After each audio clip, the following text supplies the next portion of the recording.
Mass shootings. It's unavoidable. The images of gun violence etched in our brains.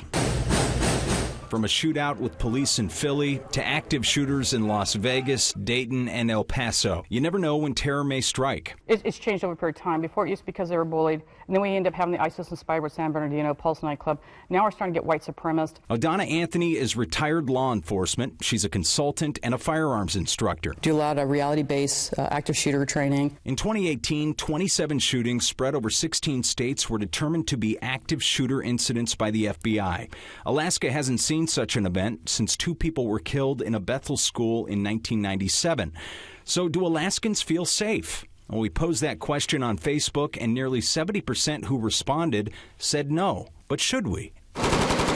Alaska's very big on our gun rights. 97% of active shooters are in gun-free zones. While there are restrictions, you can carry a concealed weapon. But for those who don't, you need to arm yourself with knowledge in case you find yourself in an active shooter situation. If you can run, run, get out. If you have to hide, hide. But it may be a temporary hide, too. We've seen that with the Washington shooting in the Macy's Mall.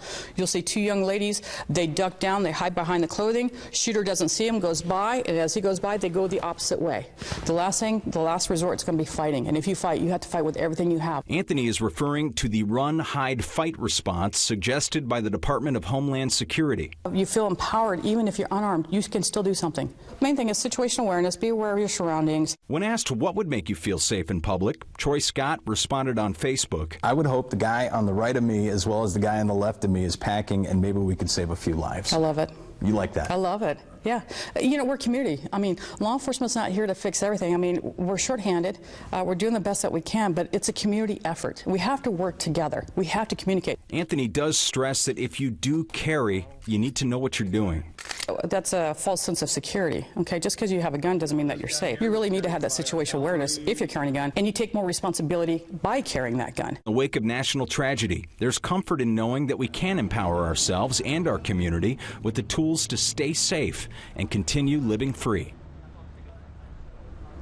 That was John Thompson reporting. And with the recent mass shootings, we wanted to show you ways you can be prepared should the unthinkable happen when you're out in public. And Donna Anthony, she does stress situational awareness and de-escalation should be the approach before reaching for your firearm if you do carry. And please know Alaska gun laws. Firearm safety courses are, of course, strongly suggested.